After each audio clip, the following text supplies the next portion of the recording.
برای تغییر دادن آیکون موستون توی گوگل کروم از این به این یا هر آیکونی که دوست دارید، فقط کافیه تو مرورگر کرومتون سویزی کرسرز رو سرچ کنید.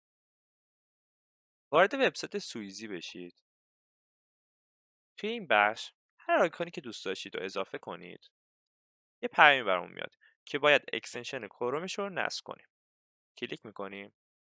توی این بخش اد تو کروم رو میزنیم و اکستنشن رو اد میکنیم. بعد از اینکه اکستنشن نصب شد، بیایم تو بخش اکستنشن و اکستنشن رو پین کنیم. میتونیم توی این بخش آیکونایی که دوست داشتیم رو انتخاب کنیم و روش کلیک کنیم. یا میتونیم توی خود وبسایت هر آیکونی که دوست داشتیم رو انتخاب کنیم، روش اد بزنیم و بعدا توی این بخش اونا رو انتخاب کنیم و روشون کلیک کنیم.